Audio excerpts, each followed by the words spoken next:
everybody, and welcome to another Gnomon Industry event live at the brand new Dell stage.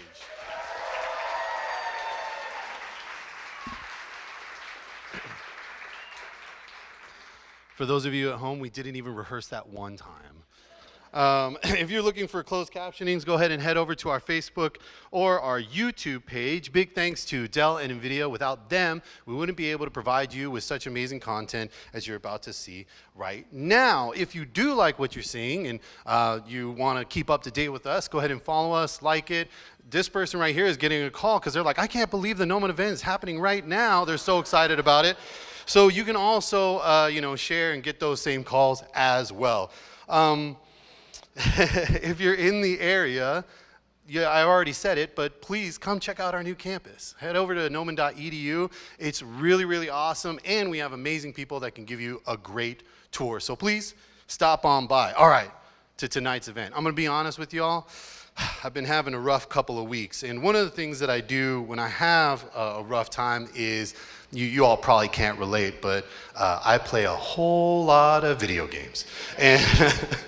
And you know, it helps in a lot of ways. One of the ways that it helps is I get to connect with my friends, a lot of multiplayer games. We've had conversations about this before, I'm sure some of you know. I'm a full-on sweat. I try really hard when I play video games. And one of the games that I absolutely love is a game called Apex Legends. And oh yeah, shout out for Apex Legends. And there are a lot of things that add to kind of the immersion of Apex Legends as it goes on. But I'm a crypto main, for those of you that don't know. It's a dude that uses a drone, and he can send out the drone, and it sends out this very large EMP, and it makes this loud noise, boom, and there's an effect, a VFX that happens with it.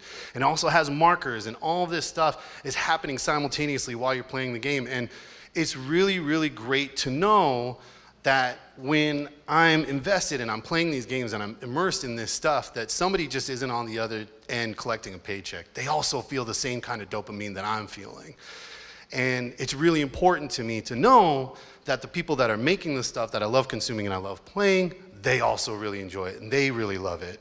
And from skins to, like I said, playing with my friends and all this stuff, it just all adds to that. I don't know right now if there would be a better set of panelists to come on this stage and just explain so much of just what adds to my overall happiness on a day-to-day basis. I know I'm a nerd, I play a lot of games, but come on, I mean, we're all friends here, right? We all get it. And tonight's panelists, I mean, y'all are gonna get an in-depth look at the stage of the production process, from concept art and 3D modeling to rigging, technical art, and animations. The panelists will share practical tips on enhancing pipeline efficiency and offer strategies for effective collaboration and discuss their artistic journeys. So, why don't I go ahead and stop yapping and yapping on, and why don't you all help me introduce the amazing Exploring Game Art and Visual Effects Pipeline panel. We did it. Thank you. Perfect. Perfect. Perfect.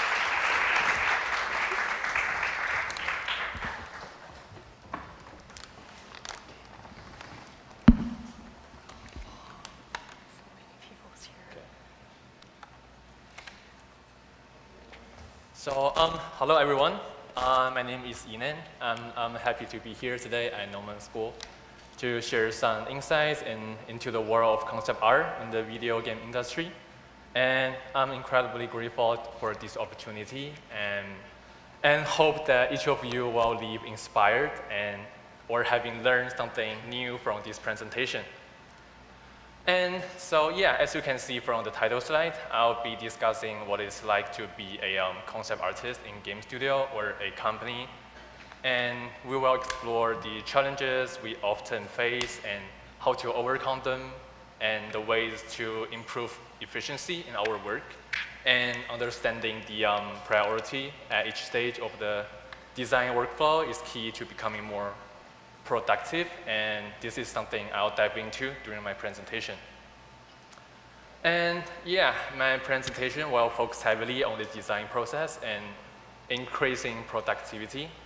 And I think for those of you who are more into tech-related aspects, I'm sure my friends here can provide insights that will meet your expectations.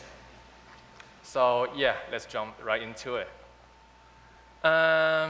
So yeah, let's dive into some of my personal stories and my educational background. I know I briefly introduced myself earlier, but now I'll provide more detail. And my name is Yinan, and I graduated from the Art Center College of Design with a major in entertainment design. And during my final year at Art Center, I had amazing opportunity to intern as a character and hard service concept artist at Respawn Entertainment, working on Apex Legends. And yeah, after completing the internship, I received a return offer, and I've been working as a concept artist on Apex scene ever since. And yeah, in the team, I'm not only doing character and hard surface concept design, but also did some vignettes like environment concepts and even some VFX concept design as well. So I basically had opportunity to try everything for the Apex. And so yeah, here are some of my artworks. Some of them are personal works, and some of them are done for Apex Legends. And as you can see, although my specialty is character and prop design, I also do some environment and keyframe art as well. I know some people say it's better to specialize in one area, but for me, since I'm interested in basically everything, and I love to challenge myself to do different things, so I basically got my hand on everything. And actually, in my opinion, although they seem to be in different categories of concept art, they do share a fair amount of commonalities in terms of the techniques. So, for example, the focal point, the color contrast, the value contrast, big, medium, small shapes, arrangement, and all that good stuff need to be presented in your image no matter what. And by the way, I think this is why me and some of my friends think that learning graphic design is also gonna help you to improve your concept design ability. But that's just some basics of creating a visual pleasant imagery. And to create a good design, we need to think a lot more than just creating beautiful images, because that would just be a fine art piece, right? And I think for concept art, we still need to implement the functionality into our designs. For instance, hard surface design requires you to have more knowledge of how things work, or the functionality of things. And character design may need to know more about maybe fashions or aesthetics of different cultures, or even people, because we know different people with different personality would do things differently, like wear different clothes, etc. These are all the things we need to consider when we are doing concept art, because our ultimate goal is to create a unique and interesting design that fit the game world. So yeah, what exactly do I do in the Apex scene? I mainly design weapon and character skins for the game, and sometimes I'm tasked to do some other things like prop design. As you can see, the image on this page is some sketches for the evac tower, which was a new survival item introduced by our design team in season 17. And in terms of how it works, so for those of you who don't know, it shoots up, and then a giant balloon pops out, and then a anchor drops down to fix the balloon on the ground with a rope, and then players can ascend along the rope to relocate themselves to a better spot. And in order to design the evac tower, there were some problems I need to solve, like what should this thing look like, what color should it be, and how to make the balloon things work, basically. And it's how to make it looks interesting, original, and most importantly, believable.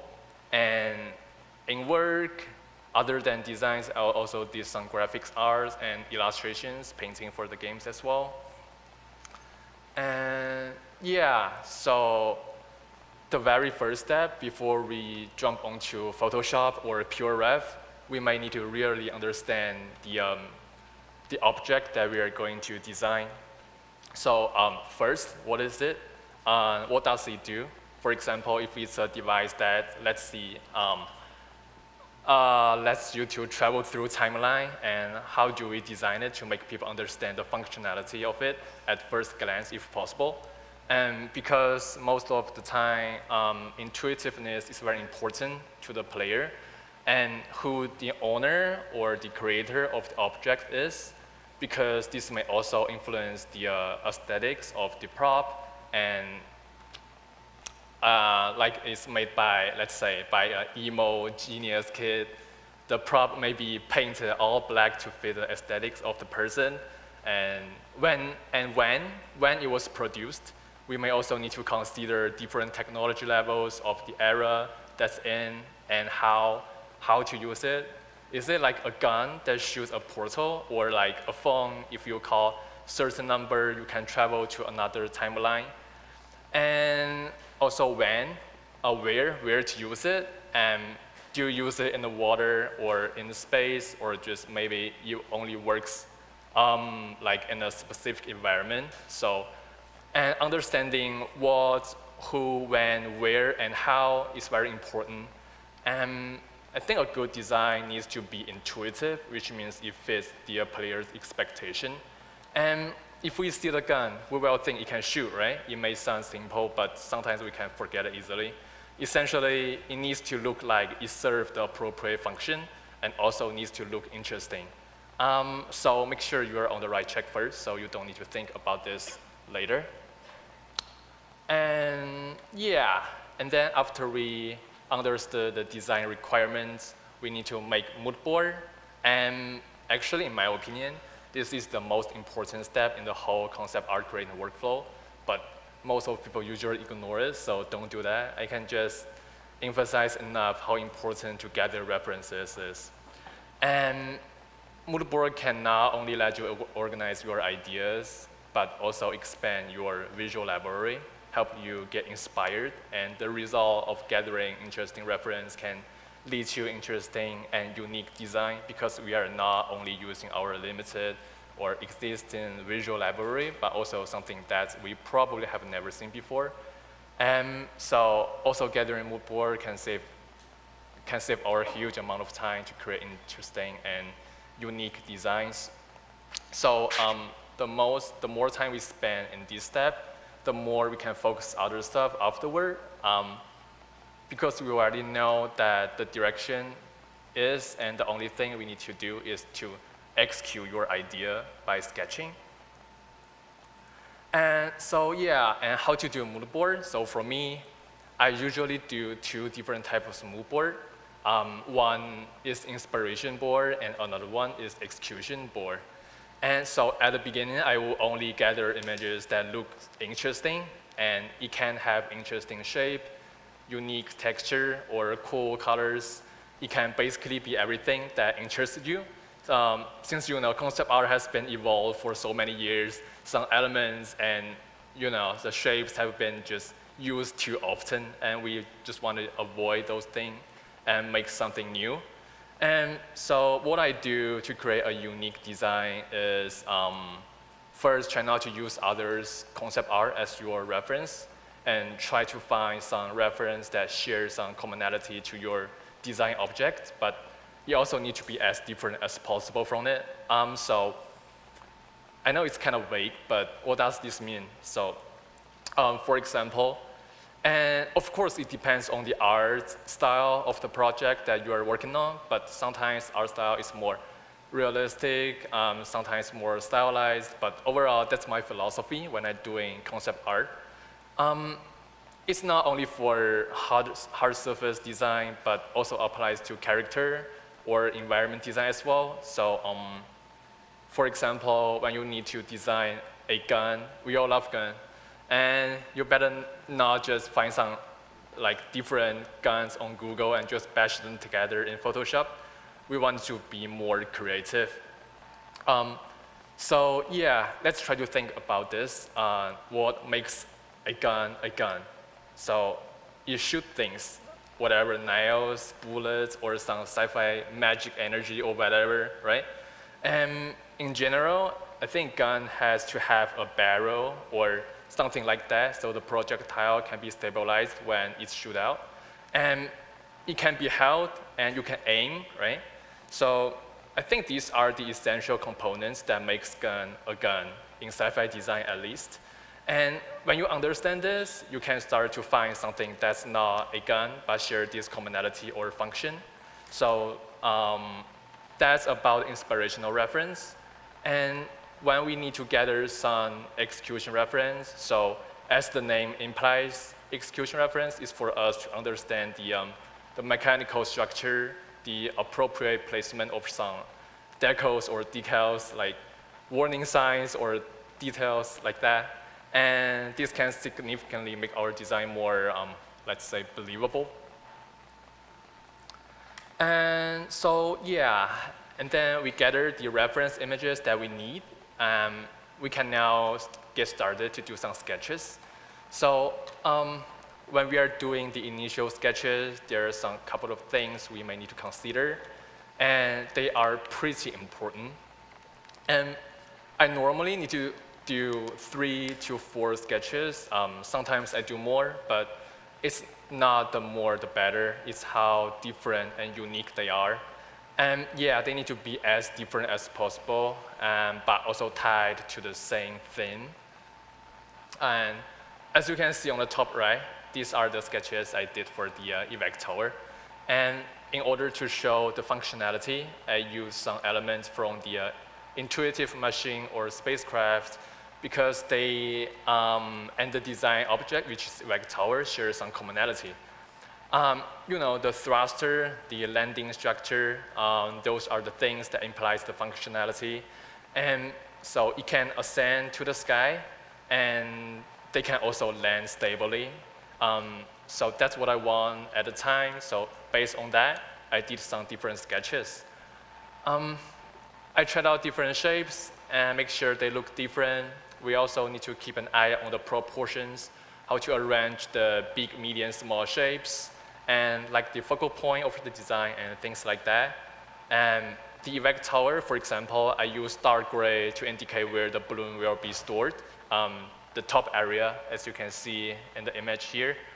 And I'm not sure if you can see on the screen, but I also use the soft material to make it pop out and separates from the body more. So overall, when you do initial sketches, you want to make them as unique, function-wise intuitive, and keep an eye on the proportion as well. And now we have our cool initial sketches. Next step is to choose one that we like the most and keep pushing. And in this step, we want to focus on the details like bolts, decals. Basically, we're making some like only minor adjustment on the initial sketches.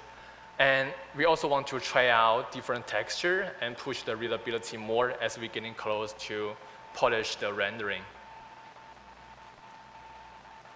And when it comes to the rendering stage, the main thing we need to focus on is the readability. We want to make sure the structure is readable and texture is well rendered. So let's work for the 3D artists. And finally, I wanted to also talk about design thinking and what I would do to make the design more unique. And we will apply some of the points I made in the mood board slide page as well. So for example, if I need to design a sci-fi pistol, I can just find some cool hard surface reference with interesting details on it and try to apply those cool elements on the pistol that we are going to design.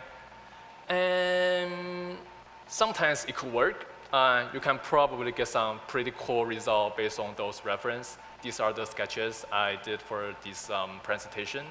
But we want to bring it to another level and make it more interesting. We may want to reference something that's not a gun or even not a hard surface image. For example, I found this interesting image on Pinterest. And yeah, it's a crab called a fish, and it looks like he's showing off to the camera. I found the silhouette of the crab and the fish is pretty interesting, and here's why. The shape of the fish is, relatively simple, and the shape of the crab is more complex. And also there's a negative space between them. And for the fish itself, we can see that the length from the tail to the gills accounts for about 70% of the fish's body. And the overall appearance is simple and clean. The section from the gills to the head makes up about 30% and is full of the details. And I think if I can apply this to the pistol, could be pretty cool and unique. And yeah, here's my little crab gun. So here's the result I got. As you can see, the shape of it is more unique and more interesting than original sketches, which are more like generic sci-fi pistol shape. And we can always make it look more tactical by tweaking the detail and making the body color dark gray instead of green, like sketch it, number 4. And now we have a design that still has interesting shape and look tactical at the same time. So I know this is just a quick example to show my idea. It may still need some little tricks to make the design better, but you see my idea here. Yeah, I think that wraps up my presentation. So here are my social and email. Please feel free to reach out. And I'm happy to chat about art, life, or design. And yeah, thanks for listening to my presentation. I'll have Freya to share some 3D stuff here.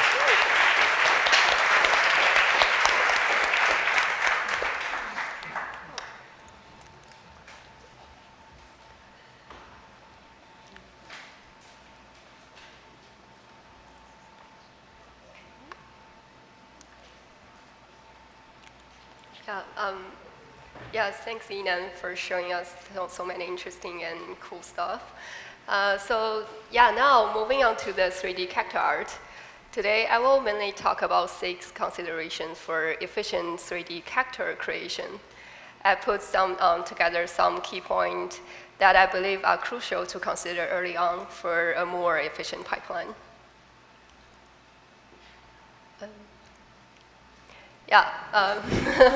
Before I start, I would like to share, share a little bit about myself. My name is Linyao, and you can also call me Freya. I'm a 3D character artist for Diablo IV right now at Blizzard. Here are some of my 3D artworks for Diablo IV. I'm really glad that I got a chance to work on a wide range of the character-related content, like the boss, like the armor side, the hair, the monsters, and creatures. Yeah, and before joining Blizzard, I was a 3D scan artist at Sony PlayStation, working on the game MLB The Show 21. And also, I worked as a 3D generalist at Petro Advertising. Yeah, so yeah, this is my first public talk. So if I miss up anything or forget talk or mess up the whole thing, please feel free to reach out to me on social media. So yeah, before we jump into today's topic, let's quickly go over the whole pipeline so we know where 3D artists fit in. We are right after the concept artist, which means our job is to bring the cool 2D design into the 3D world. Sounds simple, right? Well, not exactly. We have to make sure it matches the concept artist's vision, keeps the tech artist happy, and works for the animators, and also runs smoothly in a game engine. So in a way, all of these roles are like our client, and we need to listen to the requirements. So yeah, that's why I sum up 6 key considerations to keep in mind while doing your work to help make the whole process more smoother. So yeah, let's dive into the first one. The first thing I think to consider is about the art style. It might not seem directly tied to the efficiency, but it really is. The art style shapes every decisions we make. Sometimes concept art is rushed, and as a 3D artist, we have to fill in all the blanks, So think of the art style as early as you can. It can really help you. It's just like the North Star when you're unsure. That's why it's very important to nail down your game's art style early. For example, like Diablo IV, it's dark, gothic, medieval. You get the vibe, right? So yeah, everything has to align with that art style, including the character, the environment, the lighting, VFX, animation, and more. So yeah, knowing the art style in advance really help us to make quick decisions and keep everything consistent. And also, yeah, when a 3D artist looks at game characters, sure, we are appreciating the artist's side, but we are also doing, some mental math, like things like how many polygons they use on this mesh, and what kind of textures, what kind of materials they use on these characters, and what's the budget. So understanding the art style also means we are aware of the technical stuff, like what I mentioned, like the polygon we can use, what texture styles and works better, and what materials to choose. So usually the more realistic the style, the more detail and the polygons the model will need. So this leads to our next consideration, understanding the engine limitations. I think you will always want to know this before you diving in. So first up is about the polygon limitations. So yeah, don't go over your budget. The last thing you want is to finish a model and find out you go over all the polygon limit. Like redoing everything is no fun. So stay within the budget, or your engine will give you trouble. For example, like in Diablo IV, hero armors is around like 20,000 triangles to 30,000 triangles. And like the main NPCs are usually about like 40,000 triangles and more. So yeah, but remember, lower isn't always the better. The goal is to use your budget wisely for your quality. And if you are right now building your portfolio, staying within these limits, showing you are considering the game performance, which I think will make you stand out. Next, about the textures. So know your resolution and how many texture types you need. Every engine has its own rules, so be sure to check them early. Then it's about the materials. Like how many material can you use on your character? This will impact your UV layouts, so keep an eye on that. Yeah, now for the fun part is how materials and shaders actually look in game. Spoiler alert, they don't always look as good as you do in your 3D softwares, so be prepared for some reality checks. Yeah, and finally, it's about the special effects like Fresnel, fur emissions, and animated materials. Each engine handles this very differently, so make sure you know how they work before diving in. Yeah, so I think keep all this in mind. You'll, save yourself a lot of headaches later. Yeah, by now you have a good understanding of the limitation of your models, such as the polygon budget, texture resolution, and how shaders and material appear in the game. Studying the game's camera angles will help you allocate your resources effectively within these constraints. Camera angles and character distance determine how many detail you need and where to focus it. For example, like in first-person shooting games, weapons are the closest to the players. So like artists will dedicate more resources on them. Like in the third-person action adventure games, where the players see the full characters, you need more overall details for sure. Meanwhile, in the top-down games like strategy games, like Civilization things, like characters are viewed from a distance, so actually it means you can focus less on the minute details. These factors help guide which part of your 3D characters need the most attention based on how they will be seen in game.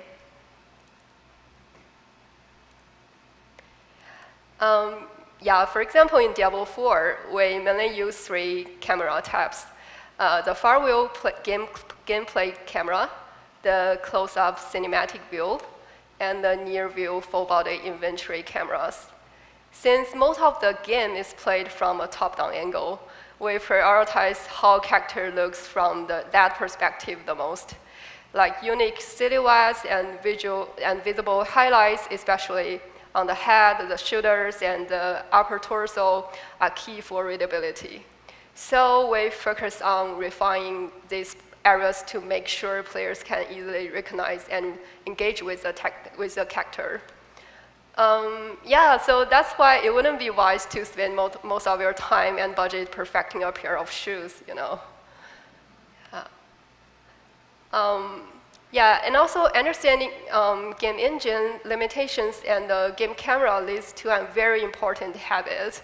That is regular switching between your workstation and the game engine. The game camera is the real judge of how your work holds up, you know, like testing your models in game is crucial because what looks great in 3D software like substance can change in the engine, especially with the real lighting and the shaders. So yeah, regular testing exposes any problems early so you can fix them during the process, not at the last minute. As we mentioned, like 3D artists need to make sure our models work smoothly for technical artists, animators, VFX artists, since they'll be handed off to them. So understanding their needs help us create better work and avoid having to redo things, which save a lot of time for us. So when we get the concept art, it's very important to analyze it first. We want to define all the potential technical issues and fix them as early as we can before we jumping in. And don't forget to reach out to tech artists and animators for feedback, because each project is different and the solutions might vary. Yeah, but let's go over some general considerations here.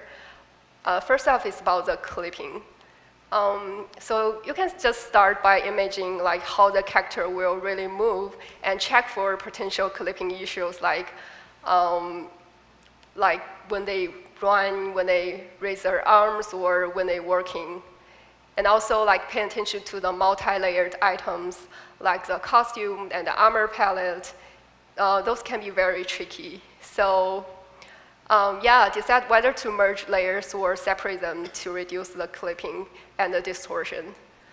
Yeah, next about the seamed mesh. Usually, like the fabric or the grooming parts will be applied for simulation animation. So it's better to double check with the technical artist to ensure like those parts are in the right position for sim. And also pay attention to any items attached to them, as they might be affected by the seamed mesh. The next is about the distortion. Make sure animations don't cause strange distortions in the model. For example, when a character bends their arm or the leg, you want to avoid any odd stretchings or collapsing of the mesh. That makes the model look unnatural. So pay close attention to those like the joints and the fabric folds where distortion is more likely to happen during movement. The next is about the seam line. Seam line, another crucial point, especially if your character's armor pieces need to be interchangeable with other sides. So make sure seam lines align properly to avoid the noticeable errors. Yeah, and also about the topology. I think keep it clean. Riggers and animators, they prefer smooth, round loop topology, especially in the areas that moves a lot. Finally, think about the creative enhancements. That's my favorite part. Like the shaders and the VFX can make your characters stand out. So always like look for ways to push the visuals. For example, with this armor site I worked on, the blood elements were a key visual feature. Instead of just using the static blood textures, I choose to implement the flowing blood, which I think help enhance the brutal vibe. So yeah, don't hesitate to bring up any like creative ideas that can enhance the overall impact, since you are the one that know your model the best. The next consideration is the level of detail in high poly modeling. To be more efficient, actually I prefer a mid-poly approach, meaning I don't sculpt like every detail in a high poly model. If I can handle it through the texturing, I wouldn't do it in the high poly. Since textures are the most easier way to edit, I can always like add the symbols, the etching, the tags, and other curved details in the textures very easy. So only like the large and the medium-sized details need to be sculpted. High-frequency details like the dents in model, the scratches in leather, the damages, and the stitching things, like all those things can be added faster during texturing. This makes it, I think, much easier to control and adjust the design later. Last but not least is about tools and asset management. Using and creating the right tools during your workflow can save a lot of time. Identifying repetitive tasks and using tools, brushes, and materials can really boost efficiency. For example, when I worked on the monster family, my job was to create the mask and develop the texture variants. As you can see, the horn on this mask are pretty similar. And I also noticed that horn elements are the very common feature in Diablo art. So yeah, instead of sculpting each of them manually, I spent some time creating a curve tool in ZBrush. That lets me generate the horns in seconds. Plus, I can also share this brush with my team to speed up their process as well. So improving efficiency means cutting down on repetitive tasks. So after finishing your model, don't rush to the next one. Take a moment to organize your 3D asset. I'm sure you're already doing this because it saves you a lot of extra work. I like to sort assets into categories, and if you are also a ZBrush user, creating IM brush can be a game changer, you know. You can also store models details like the cloud faults and the skin textures as a height maps, and see materials, textures from Substance Painter, or the patterns and the fabric from Marvelous Designer. Trust me, future you will thank yourself for staying tidy. Yeah, so to wrap it up, these are the 6 key considerations I hope will help you optimize your workflow. These are definitely more tips out there, but due to the time constraints, I couldn't cover everything.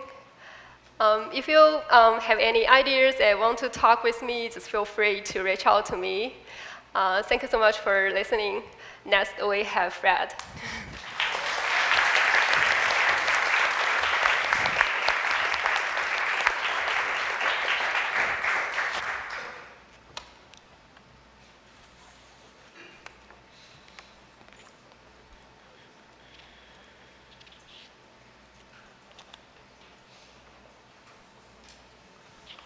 Yeah, hi everybody, my name is Fred, and currently I'm working as a lead rigger at Ingenuity Studios, and here's my self-introduction.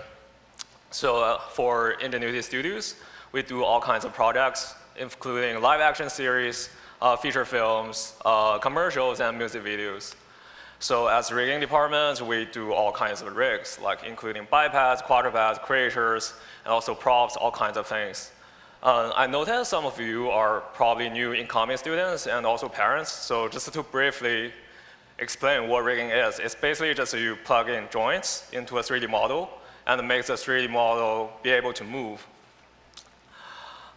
So here are some projects that we did.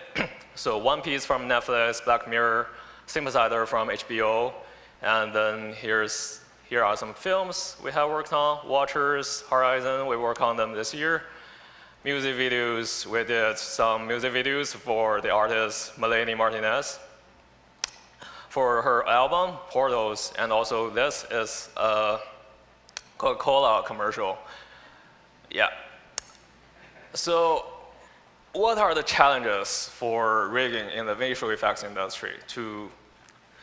The first is that we have different budgets on different products. So it means that even for the same kind of rig, some of the rigs it needs to be really fast, and some of the rigs you need to be more detailed. So even for the same rig, you need to approach them differently. And also we have different styles of products. Like we have cartoony products, we have like realistic products.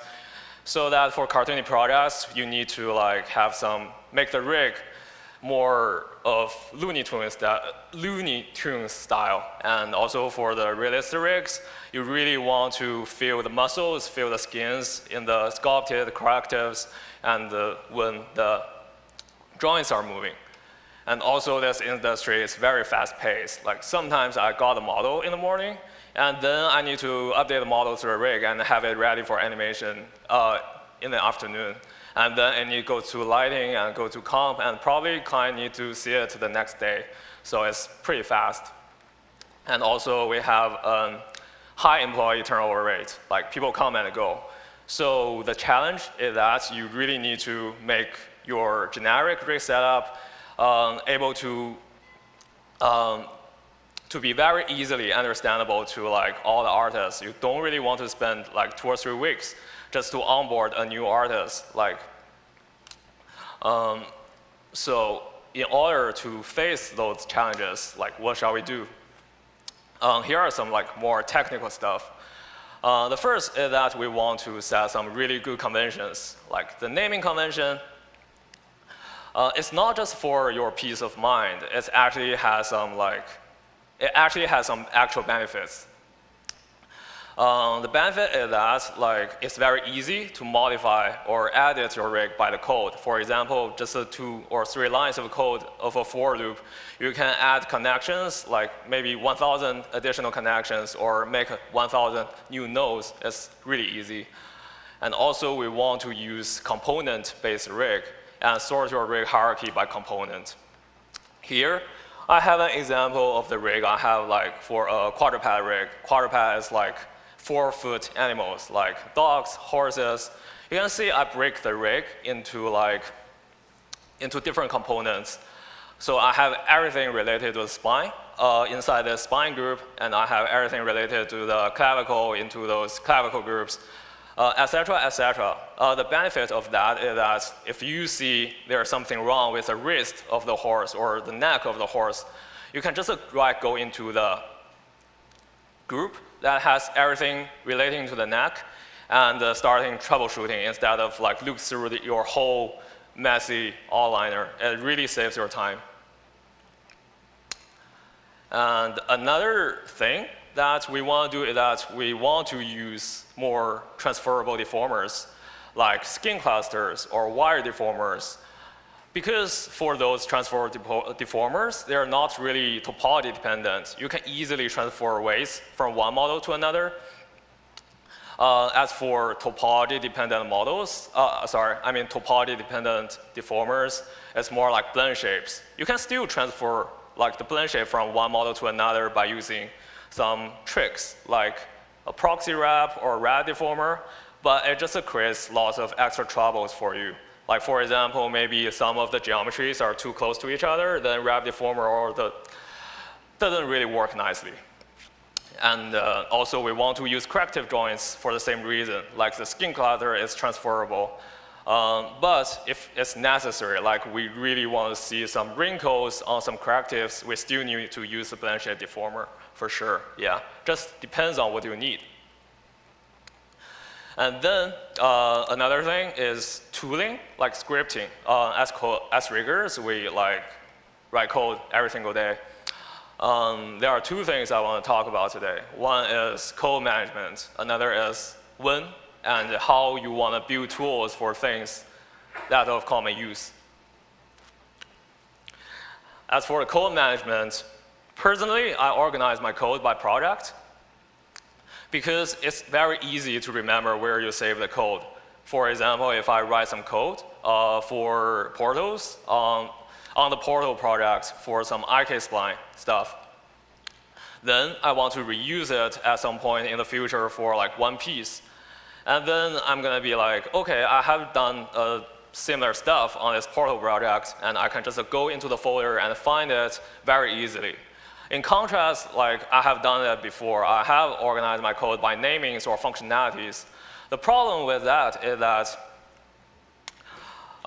there are 1,000 ways to name a same thing. Like, it's very possible that I forgot whether I name this as like IK spline builder, or if I name this as a spine builder or neck builder or tail builder. Really depends on what I did on that project. So it's like very hard to track down the code file when it's sitting with another 1,000 code files together. Yeah. After that, like if we have reused some of the code lots of times, then it's a proper time to turn that code into like a proper tool with a proper UI. The benefit of that is that like if you need to use that code again, you don't really need to like modify the actual code, like change your code yourself. You just need to like drag the slider or change a few variables in the UI.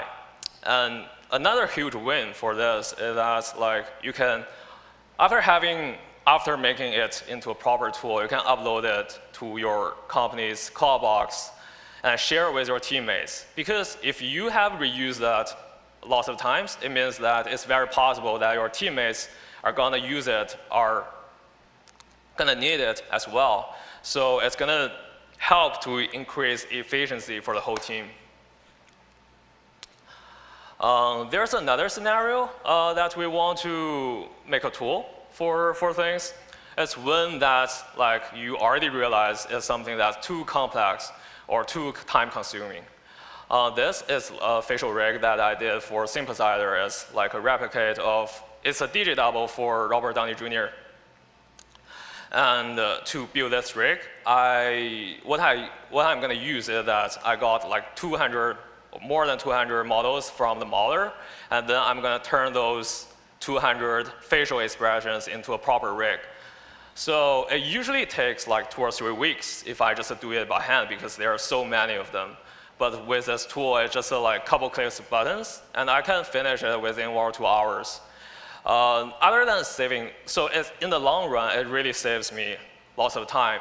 And also, I can hand off this very complex facial rigging task to my junior artists because they can just use tool to do it. Everybody can do it. So it's like very efficient. The next thing I'm gonna talk about is more conceptual. So we want to use the most proper way to finish your rig instead of the coolest way. There are a few things that we want to consider about. The first is rig performance. If you want to add a like feature that's really fancy, but it's not gonna get used by animation, and also it's gonna slow down your rig, like it makes your rig performance a lot worse, then it's not worth it. Second thing to consider about is how easy it is to update the rig. So if you're rigging your things in some like very complex way, and it takes maybe another 2 or 3 hours just to do one single model update, then again, it's not really worth it. Then another point or another consideration that we need to make is how easy is it for your coworkers to update your rig. So if you're using a very complex way to do a rig, it's very possible that your coworkers, I mean, it's gonna make it really hard for your coworkers to understand what you did on your rig or why things are moving in your rig. So it's a waste of time for team members because this industry is really fast, as I mentioned. So we want to keep everybody able to work on other people's rig. It happens a lot. So like the key points of this part is just that we want to find our rigging solution depends on what is needed instead of just using the coolest way we can find. Here is an actual example of like how we should find the rigging solution for certain things.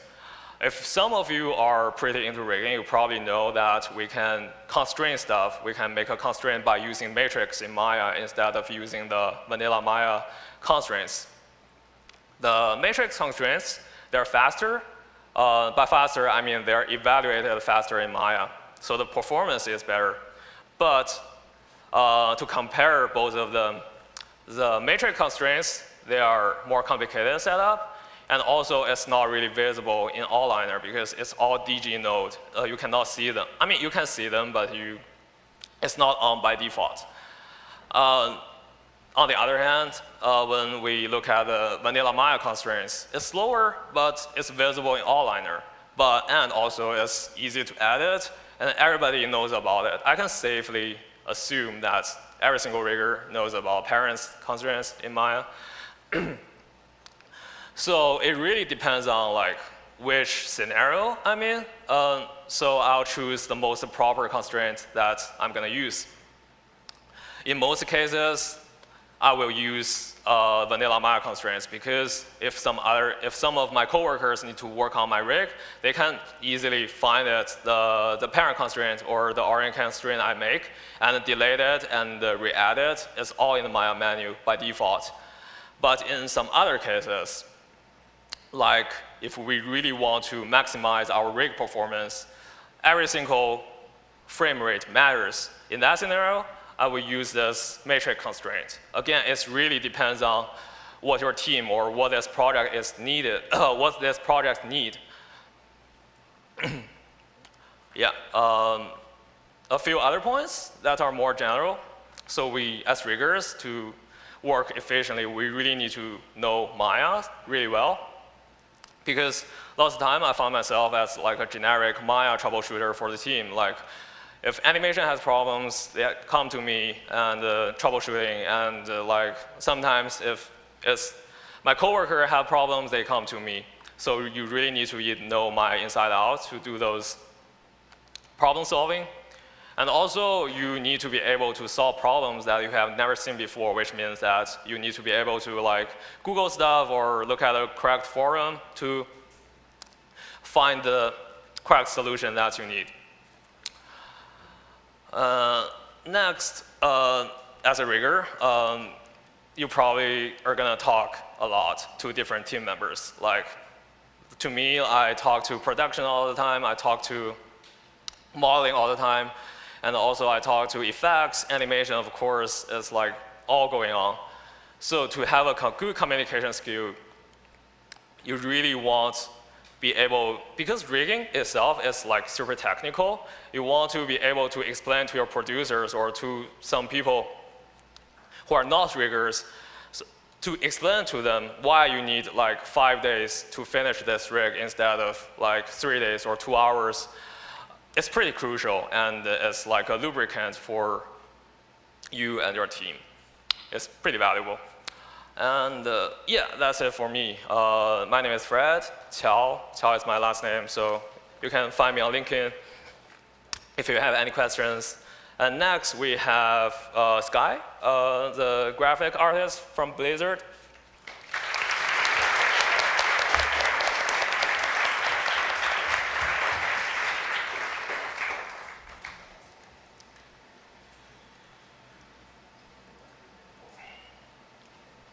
Hello everyone. So today I'm talking a bit about graphic technical artists in game development.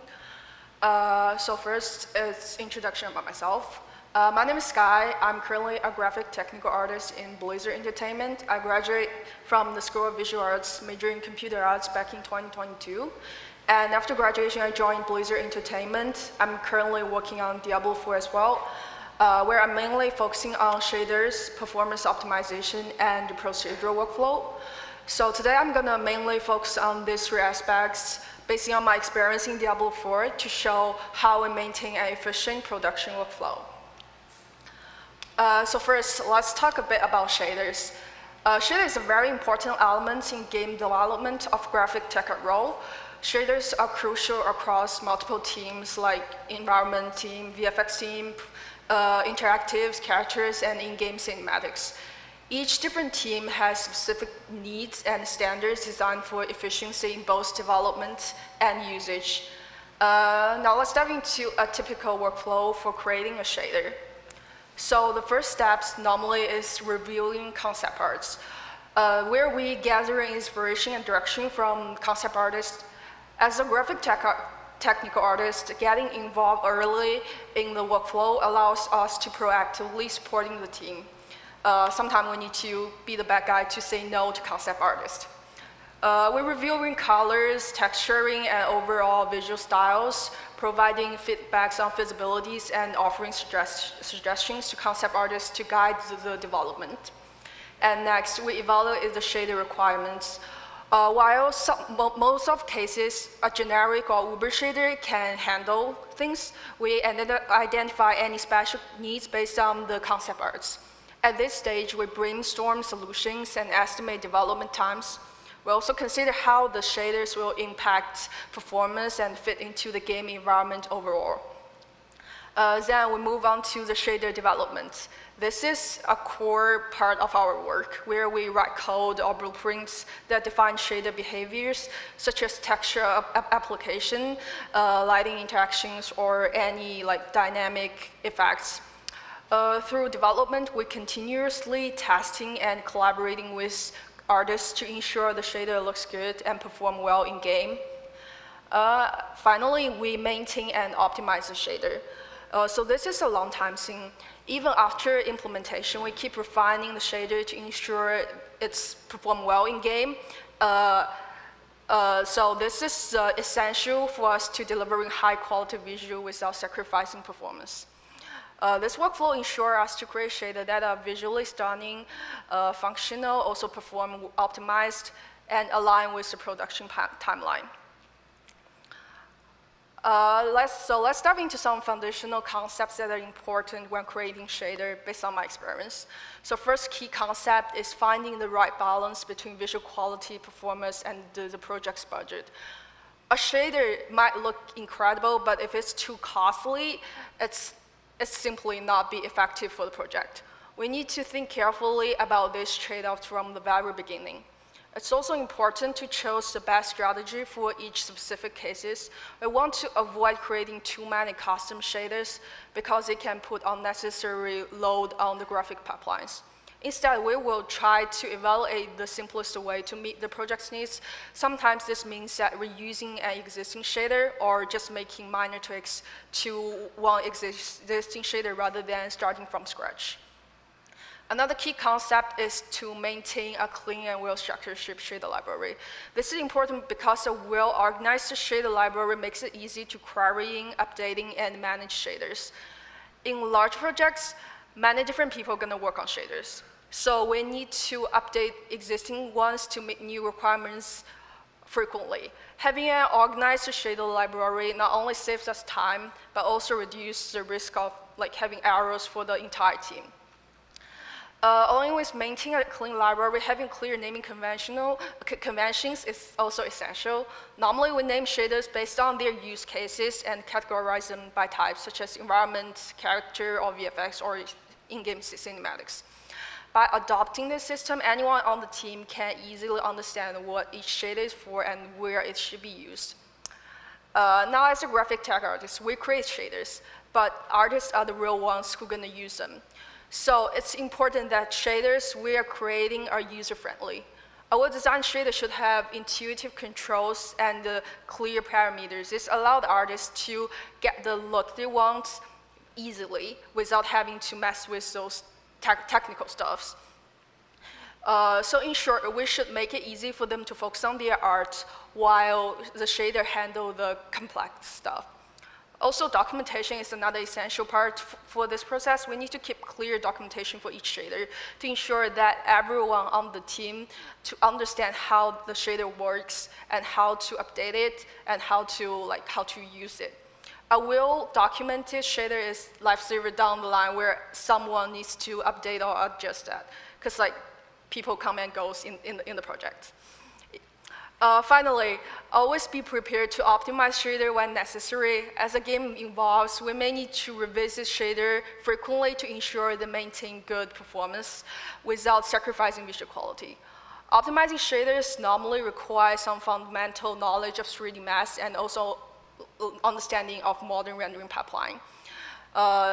This technology, technical knowledge is the backbone of the shader creation and help us push the boundaries while keeping things efficient and running smoothly.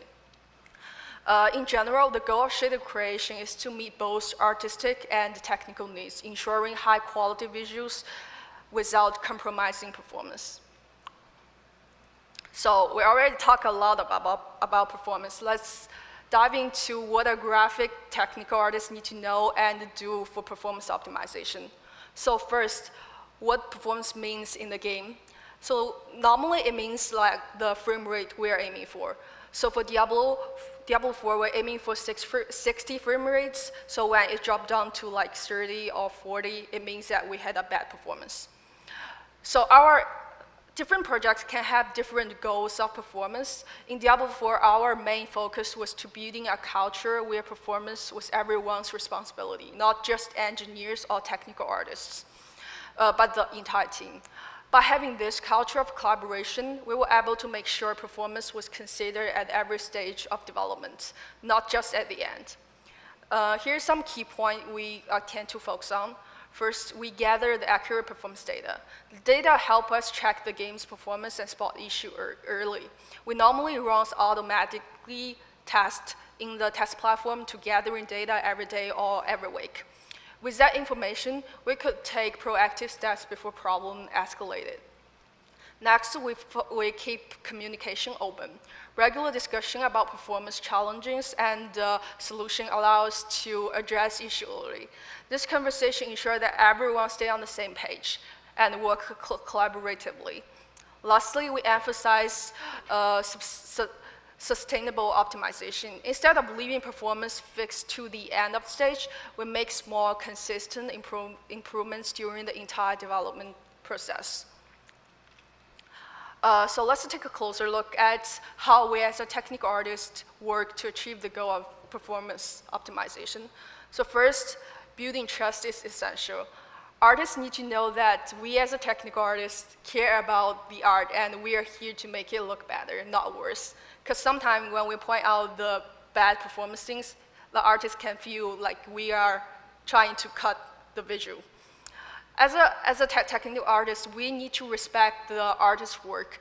So it means that we never making changes without communication and getting approved for optimizing the solution. So we've shifted to a model where artists proactively fix performance bugs.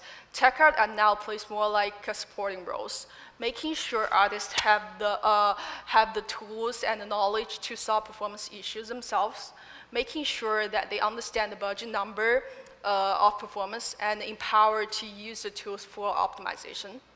Also, communication is always the key. When performance drops, we keep the whole team informed. This including discussing what affects performance, what optimized works, and what might not. Also, keeping everyone aligned to ensure the team collaborates effectively on performance improvements. Aside from working with our team, tech are also focusing on the tech side optimizations. We look for ways to reduce waste in rendering with graphic teams and also trying to automatic repetitive tasks with tool teams.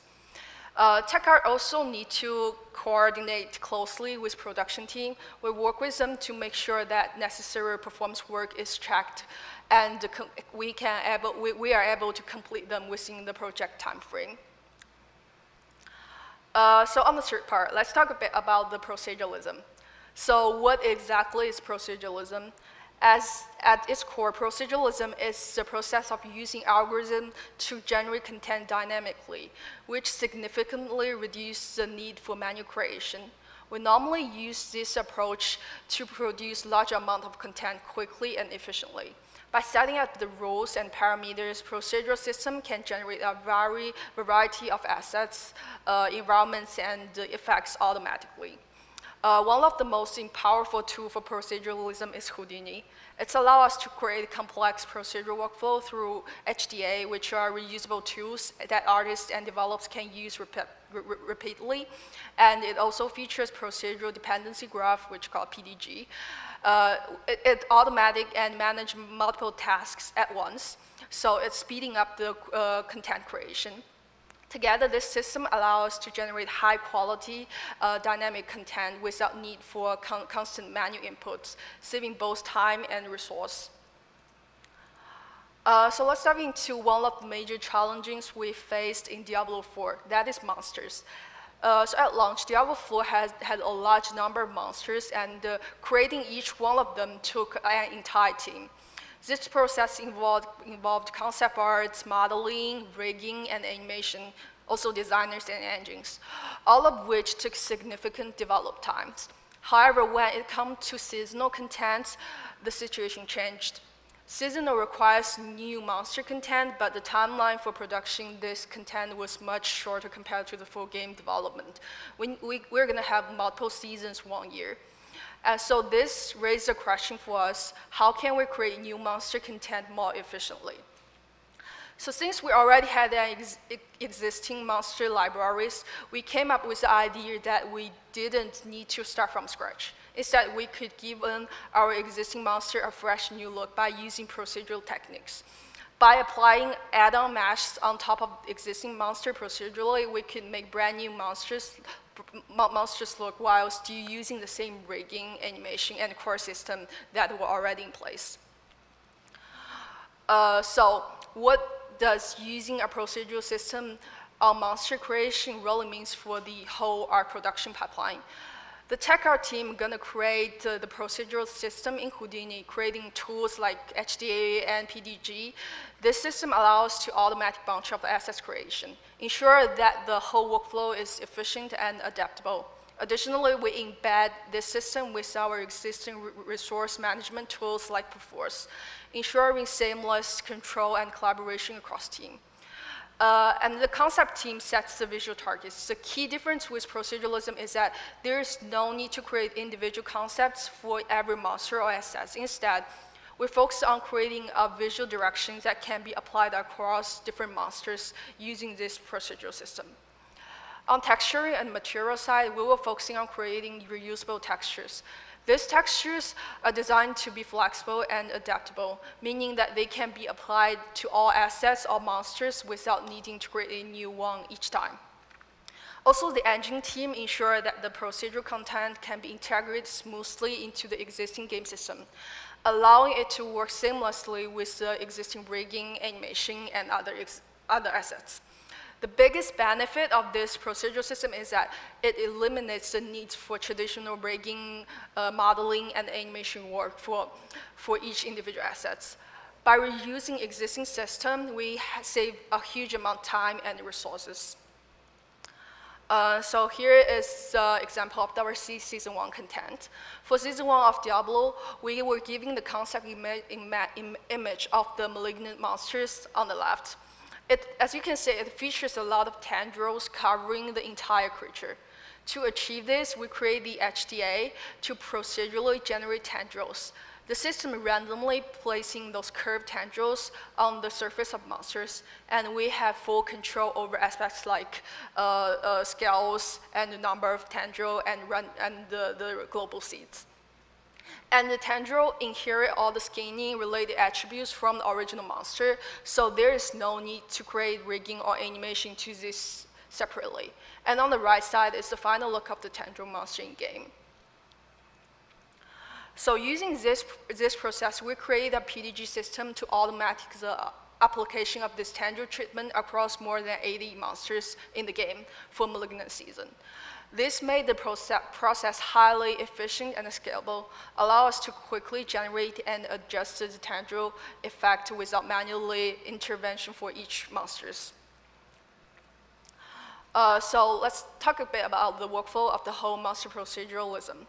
The first step is to identify the problem we want to solve. In our case, it could be something like adding unique detail to a large number of monsters in a short time frame. We determine what needs to be automatic and streamlined to save time and resource. Once the problem is clear, we move on to testing the possibility in Houdini. Here we explore and prove that procedural approach will work for the specific needs. At the same time, the concept team creates the visual targets for us, and the designers will audit the various use cases to provide a valid monster list for us to do. Next, we start developing the HDA. This is where we build the procedural system that can generate the required details, like tendrils or other elements.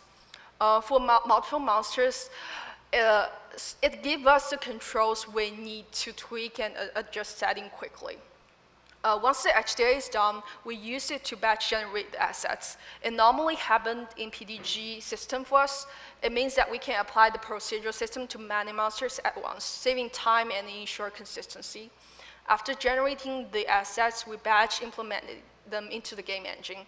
It ensures that all the procedural generated elements fit seamlessly into the existing game system, such as rigging, animation, and texturing.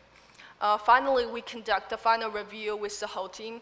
We check that everything looks and performs as expected and make any necessary tweaks. This ensures that the content is actually ready for the game. So let's quickly go over the pros and cons of using proceduralism. While it offers great speed, cost efficiency, and flexibility, it also comes with some trade-offs. So first, for the pro side, it's faster than doing everything by hand. Procedural system allow us to generate content much more quickly compared to manual creation. So second, it's cheaper. It's cheaper than having an entire production team manually creating assets. Once the system is set up, it can produce a lot of content efficiently without need for a large team. Third, it is easy to iterate, which is really important for the fast production cycle. If something needs to be adjusted or changed, we can do that quickly without having to start over. Lastly, since the content is generated procedurally, it offers randomization while still maintaining a high standard of quality across all assets. Now let's look at the cons. So first, there is higher upfront costs. Developing the procedural system takes time and resource initially, so there's more setup works involved before you start seeing the benefits. Second, there's less control over individual items. While the system is efficient, it doesn't allow for fine-tuning each specific assets as much as manually creation does. This means that you may have less precision with individual elements. Finally, edge cases can make things real complicated. While procedural system works great for most situations, there are always unique or special cases that does not fit neatly into the system rules. So these edge cases can complicate things. As we're wrapping up, here's the methodology behind this approach and what makes it efficient.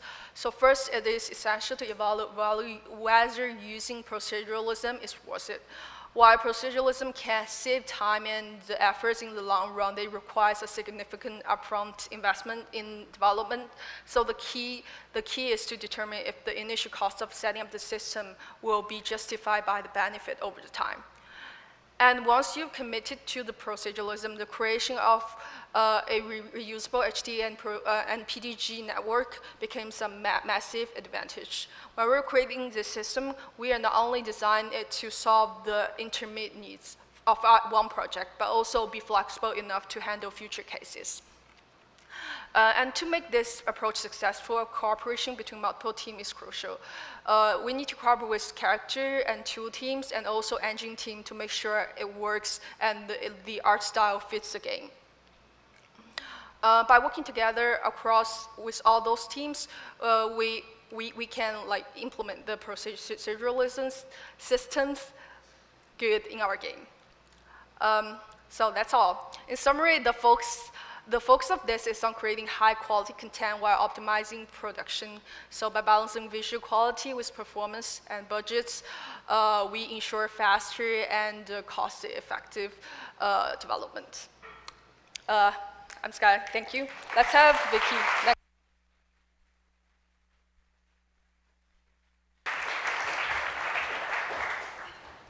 Okay, I know you guys are very tired, but we're almost there. Hang in there. Okay.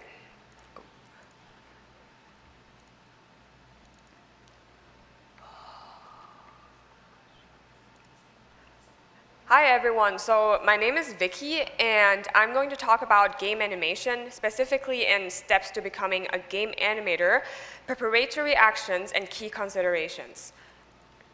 So I'm going to talk about these kind of stuff and I will go deeper in. First of all, I'm going to talk a little bit about myself. So I graduated from Ringling College of Art and Design and majored in computer animation from 2016 and 2020. And then I went to the studio called Taiko Studios, and I worked on Lego and Pokemon. And then afterwards, I went to USC for a master's degree in animation and digital arts. Last year in May, I interned at Respawn, and I was an animator intern for Apex Legends. And then I actually just graduated like 3 months ago, and I started my job as an animator for Apex Legends in May. Thank you. Okay, so what is the job as a game animator? Basically, we create everything that moves in the game. So for example, we are creating third-person animations such as ground emotes, sky dives, finishers, and on. And then also the second type is view model animation, which is first-person animation. Like we create heirloom animations, gun animations, and everything you see in your first-person view. And besides that, we also create key art portraits, poses, glad cards, and all the non-moving still poses that you see. Besides that, something that I realized is communication skills is really important. Communicating with different teams and people such as like VFX, sound effects, rigging, modeling, mocap actors, all of that is very important, and also your job as a game animator. So because I just started like 3 months ago, a lot of my work, they're not released yet, but I'm gonna show something that I've been doing in my internship that is already released. So this is a glad card for Conduit. I mainly worked for Conduit during my internship. And this is the in-game footage for an emote I did. It's called, it's a heart emote, but yeah. So, and then what are good tools for animators, well, like doing game animation? The very important thing is Maya. Basically, you animate 24/7 in Maya, and everything else is there to help you to work in Maya. So as I said, Maya is the key. Learn Maya, get to know Maya. Maya is your friend. Treat him as your partner, and then you'll be fine. Second thing is like Animbot. Animbot is like your BFF, best friend forever. Like basically, it increases the efficiency of animating by so much that it actually become like something that like you can't really replace it anymore. Like everyone uses it. For example, it has like smooth keys. Select all existing animation controllers, select all existing animated keys, building your own temp controllers, all that kind of stuff. Like, honestly, I can't really imagine it, like if you don't have that, because it's just gonna be so slow. Something else that we use a lot in a team is Studio Library. For example, a lot of times other teammates, they save like hand poses, facial expressions, and then all really good poses and animations in there to have you use it, so you can actually have the characters stay in character. And then something else that we use as well, that's like a little bit more of like a personal preference. Me, myself, I use Keyframe Pro a lot, because it's just like very simple, and then you can see your animation in frames, and you can also do some simple sketches and feedback, that kind of stuff. And it's just like very simple to use, and it's free. And then Sync Sketch is something that we use in the team as well. So it just allows you to have like a bunch of teammates on the website and view your feedback at the same time. Even if they're drawing, you can see it. So it's like you can just do it all at the same time. Something else that I use as well is Premiere Pro and Photoshop, but these are also, as I said, like personal preference. You use it, you don't need to use it, but they're mainly for the idea iteration stage, where you put up like your reference videos together, or you draw some thumbnails and sketches, storyboards to pitch your ideas better to the team. So other good sources that I use for animating is definitely trying to find like really good reference videos or poses or images, like on YouTube and Pinterest and Google. And then it actually doesn't matter where you find these. Like you can even find these on TikTok, like for real, or like Instagram. Like no matter what it is, finding a good reference video, finding a good reference is like really important for animation. And then something that is really fun for animation is you actually get to dress in mocap suits. That's me in mocap suits, doing my own animation acting. And it was actually captured, like the data was actually captured and I actually used it. So it's really, really good, it's really funny. I'm gonna mute myself. But yeah, so this is the little video that I took. And yeah, so I was panting a lot because it was very tiring. And this is my manager taking the video. Yeah, I was like, I can't even talk anymore. It was very tiring. Yeah, but anyway, next. So understanding the pipeline of game animation is also very important. Like, first of all, you definitely get assigned a task. And then you move on to the idea iteration part where you pitch your idea either in like storyboard way or like a very simple video, or you just even block out simple animation. It doesn't need to be a full animation, it can be just keyframes, poses. After your teammates and everyone else understands what your idea is, you move on to the blocking stage of your animation, which we call motion lock. If needed, in this stage, you use mocap. And this stage, it doesn't need to be splined, it can't be stepped, or it just has to be clear enough to express your idea in Maya. And then the third stage is timing lock, which we actually spline everything, and everything is timing, spacing, all that is like perfect. So VFX and sound effects, they can actually step in to work on your stuff. And then the last stage is polishing everything. So basically in this stage, you don't really move anything besides like small like fingers or like facial expressions, that kind of stuff that doesn't really affect timing at all. And then you are ready to ship your stuff. And I do want to mention that collaborating with other departments is like really, really important for doing animation. Something that I realized is the earlier the better. So the earlier you actually communicate with the other teams like VFX, rigging, and modeling, the better, because then they will actually have enough time and they will actually open their time slot for you. And nothing's going to be in a rush, everything's planned, and they will actually help you. Other thing is like communication, like describe your needs in detail and help other departments to actually understand it very well, because like, yeah, like communication is the key. So good points for animating in game. I know that game animation is like really realistic, and then a lot of times it's like different from film animation because film is like more snappy or cartoony. But however, even if game animation is very realistic, you still want to keep a snappy and clean timing and spacing in certain areas. I'm going to show my emote as an example. So like in the first part, the boxing, all that kind of stuff, it's pretty realistic. It's basically from mocap. But however, when she actually jumps, the little swirl, that one, that's actually like snappy. So even if everything else is like realistic, but you still want to keep the outstanding part snappy and clean. And also something that all the animators will tell you guys all the time is everything is a bouncing ball. So even if this is like a complicated swirl, jump thing, but if you really break it in parts, it's actually still a bouncing ball. Okay, so moving forward, I do want to talk about arcs and posing. So arcs and posing, they're really important in animation too, because they're one of the most important keys to have successful animation. And on this one, when Conduit like falls down, you can see that she's having this reverse C shape. And then you want to see these shapes in the key moments in your animation as much as you can, because they will just stand out, and it just looks cleaner, it just looks better, it just looks more perfect. And something else that is really important for like camera angles and stuff is like, please avoid tangents. Like, this is very rough, but you can see it's a sphere and it's interfering with the camera edge.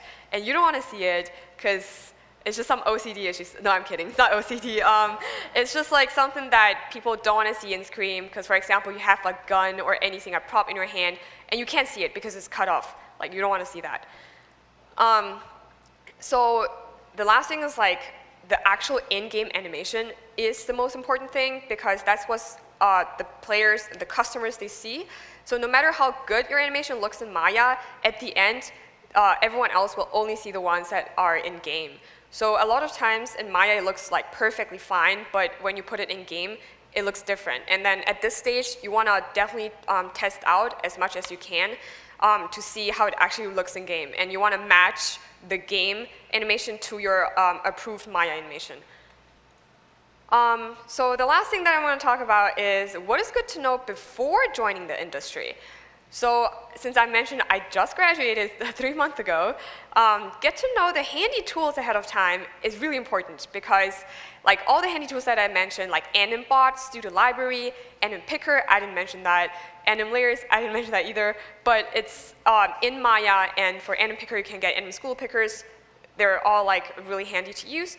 And then Sync Sketch, and you even want to learn After Effects. So the more the better. All these handy tools, get to know them before you enter the industry will help you so much, just from my personal experience. And then also start to know how to find good reference for your animation. Like I know it's pretty awkward to like standing in front of the camera and take reference of yourself. Like I feel like it's super awkward. I don't really dare to look in the camera myself. But definitely try to avoid that, try to like overcome it, try to act out your animation. And also if you really have the chance, maybe even take an acting class, because that's like also very, very like beneficial. And then the other thing is like, just based on my personal experience, is start to actually get used to giving and receiving feedback, because no matter which studio you join, you're gonna work in a team, and then giving feedback and also be willing to receive feedback, that's very important, because yeah, that's just like something that is called teamwork. So yeah, that's all. Thank you guys, and have fun with animating.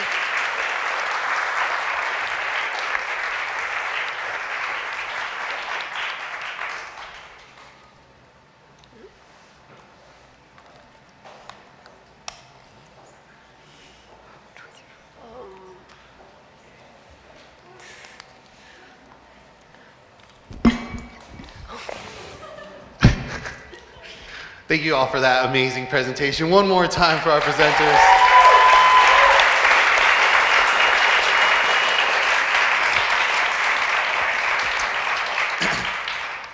As I mentioned before, we have a new campus. There's a fantastic television outside, so I was watching it and getting really kind of invested. Class just let out. We ended up talking about the conduit skin and the animation. Okay. And we got super locked into it, and now I'm here. So I think now we're going to be running a Q&A. Yeah, and we're going to have an awesome mic. But before we start on that, I do have a question for you, and then I'll bring a microphone down here, and then you all can feel free to raise your hand. I'll keep a log of who wants to ask a question. You'll see me kind of flag you like so, and then I'll come over to you and you'll be able to ask a question. Thank you so much. My biggest question right now that I would like to know from each one of you is, what's just been your favorite piece to work on that you had the most fun, but because you had so much fun on it, it went by just like that. It was super quick, where you're like, oh, I really enjoy this. And I know a lot of times when we're working in this industry, you know, you'll be working on something, and something that you really don't want to work on takes a long time in order for you to finish. But then there's something that you really love, and you finish it in like 2 hours, 3 hours, and you're like, I'm never going to see it again. What was your favorite thing to work on that like went by really quick? And we can start with whoever wants to go first. Maybe I can go first. So for me, it's definitely it's the Final Fantasy VII Rebirth collaboration with Apex Legends, and I did the Wingman skin, and I designed the Sentinel skins, and also the Mughal R99 is actually designed by my talented coworker JJ, but I finished up, and it's also the fun one. And yeah, and for me, the Final Fantasy VII is also my favorite franchise, so I'm honored to work on those skins. And yeah. Oh, yeah.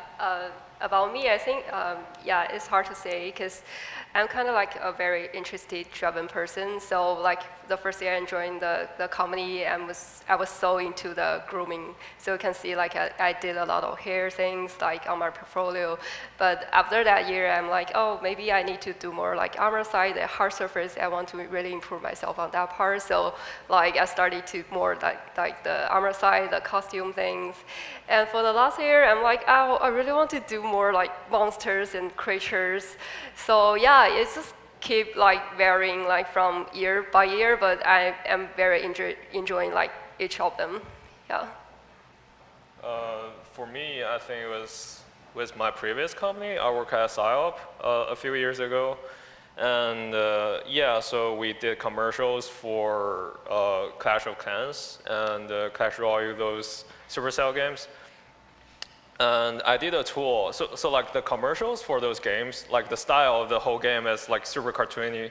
So what they use for motion blur is that they, like for the product, they didn't use the actual motion blur to do the motion blur. They use smear frames, like they approach 3D stuff in a very 2D styles. For example, if you're moving from one point to another, and in between, so you just like drag the geometry instead of using the motion blur. So I built a tool for our rigging team, and also to be able to put a lattice onto the geometry automatically, and like put controllers on each point of the lattice, so that we have like a lattice rig automatically built for that thing. And then we can pass that to the animator. They can just use that tool to do those smear frames. And the final result is like super satisfying. And because I really love those commercials, because like they're very cartoony and feels really good. So, and also I finished that tool pretty quick because it's like exciting to see the final animation of it. Yeah, that's for me. Okay, so for me, it's more like solving problem in general. Like what I mentioned before about the procedural systems. So like we're trying to having the problem and finding the way to solving the problem, and trying to figuring out what's the most efficient way, and what's something new in the industry we can use on this, and creating some new systems and collaborating with the whole team to solving one problem is the general things that really interesting me. So for me, it's like the freedom that I have to actually explore the ideas that I really like. Like for example, the conduit emote, it's like a heart emote, and then it's something that they've never done before, but because it's like something that I really like I love to do like heart poses and stuff, like on selfies, and then they actually let me to put it in the emote itself. So I really love the freedom that they give me on that one. Check. All right, awesome. Thank you so much. Does anybody have any questions? If you have a question, feel free to, oh, hey, how's it going? Hello. This question is more aimed at like rigging and animation. So I was wondering, as a rigger, how much animation are you required to know? And as an animator, how much of the rigging process do you have to be familiar with? Excuse me? Oh, sorry. Yeah. As a rigger, how much of animation have you been required to know for your work? And as an animator, how much of the rigging process have you had to be familiar with for your work? I think for me, I think you don't necessarily to like know all the concept animations to be a rigger, because like there are 12 rules of animation. Like you need to know about like timing stuff, and the timing and those stuff you don't really need to know. But I think at least you should have worked on like one single animation piece yourself, so that you know where animators are going to put keyframes, what are the challenges and the animators are facing, and when you are using the rig, like which part you like about the rig and what makes the rig very hard to use, and like what are the like things that really catches the eyes when deformation happens. So I think as a rigger, the technical part is like more important, but know the animation terms and know what animation like, and they are definitely beneficial. Yeah, it's worth making an animation piece yourself if you have time. Yeah. So as an animator, I did actually rig a couple characters. So I do have like basic knowledge for rigging prior, but I don't think it's like extremely necessary, but it's definitely good to actually know some basic knowledge about rigging, because in a lot of like chances you actually would encounter some rigging problems that are like super basic, and then if you would know, you would just directly fix it, and then you don't even need to ask people. And then, yeah, so like I would say basic knowledge for rigging would be good for an animator. Hi, I have a question for tech art. I'm aspiring to be a tech artist. I wonder, you mentioned like shaders, performance, and proceduralism. Which part of it is like the most important part, or like which part it feels the most challenging for you? So I would say like it's kind of equally important. As we all know, like graphic technical artists basically do everything. So like it's basically the shaders and proceduralism and performance basically like the equally existing in my daily work. But I would say for me the most challenging part would be the proceduralism system, simply because that this is something new and we're creating something like not existing before, or like not, as far as I know, not company is being using that before. So this is the challenging part, is that how to like utilizing the existing knowledge to solve the problem. Yeah, so that would be the most challenging part for me. Hi, this question goes for more like character modeling or like animation as well. But do you ever get coworker envy with like a project that you see like appear on that you're like, damn, I really wish that I could like work on that. I have like some great ideas with that. And how do you deal with it? Do you want to start? Do you want to start? So sorry, could you just repeat it again? So, because I didn't find you like where through at first. Sorry. Yeah, sorry. Just do you ever get envious of your coworkers who are on a project that maybe you really want to be on? And how do you deal with that sort of envy and that like, I really want to do what they're doing? Oh, you mean like I really want to like work on any like cool concept that other people's working, right? Yeah. Oh, I think that's a very good question, because sometimes we cannot really choose like what the content, and we work for a company, so sometimes we need to like sacrifice our personal interest. So yeah, that's one thing. Maybe it will happen like now and then, but basically I will communicate with our producer, who is like handling all the things, schedule things for us. So if you like talk to her before he start to plan everything for you, like maybe this year I want to focus more on the monster. Like, can you help me to give me more like related tasks to really help me to improve myself?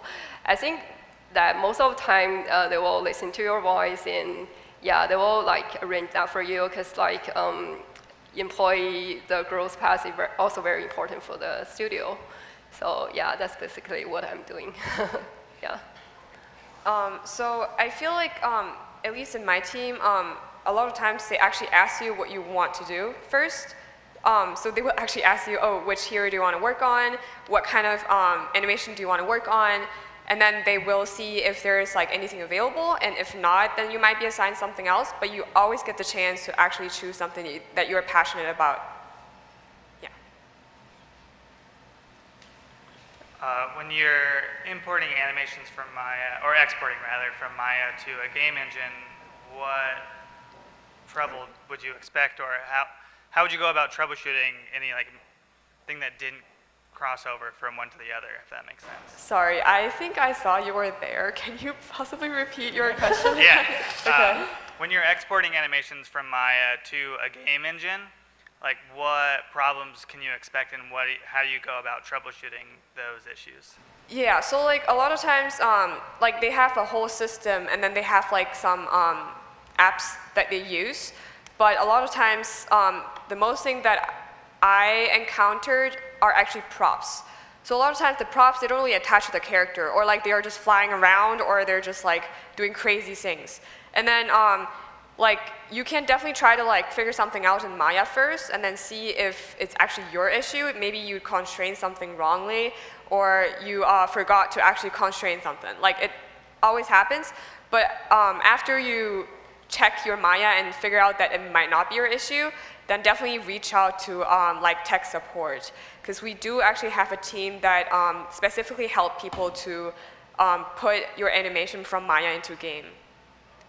Yeah, I think I can speak of that a little bit as well. So like, when you're exporting FBX for game engines, they are like, game engine, like FBX only deal with spline shapes and skin clusters.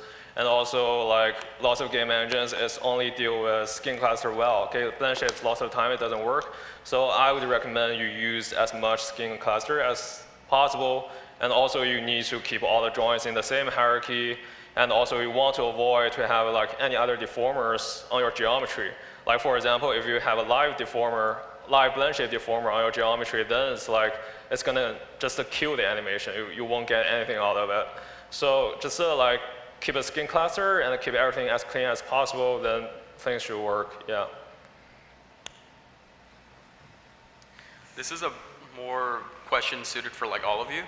Why did you choose the visual field that you work in, and did you possibly want to work in like something else?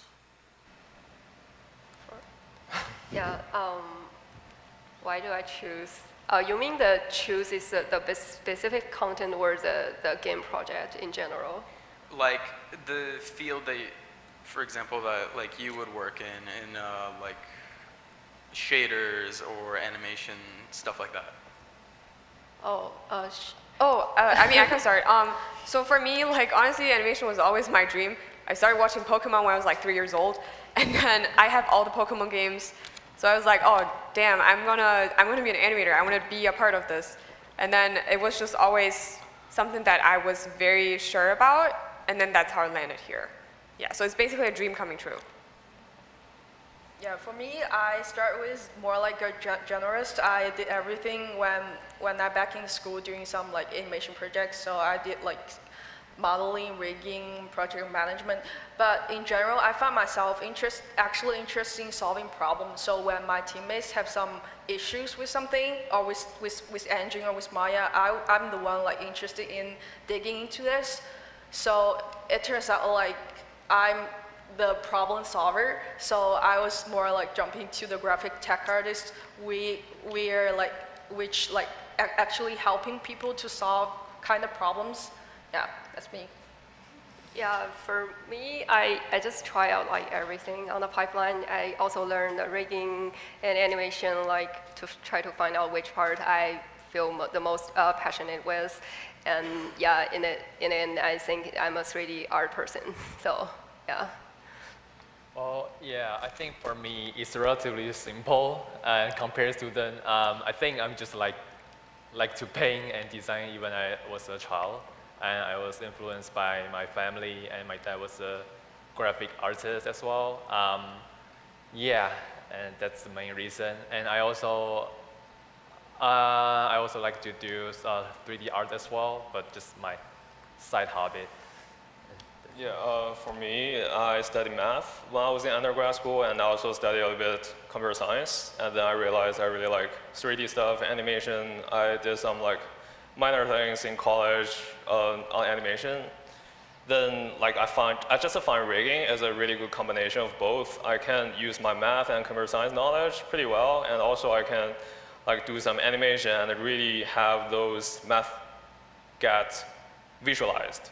So that's why I choose rigging, and so far I really enjoy it. It's so much fun, yeah.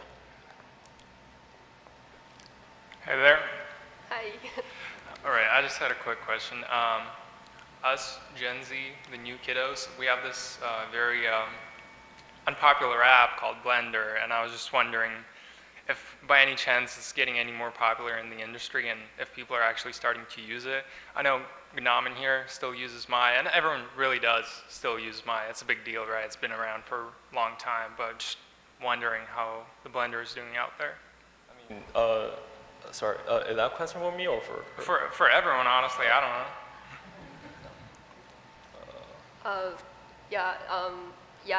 I don't really think like 3D software is a very important thing, because in my team right now, people use different softwares. We also have the 3D artists using Blender, And yeah, I just choose like which software you like the most and you feel comfortable with. And yeah, there's no difference. Like, yeah.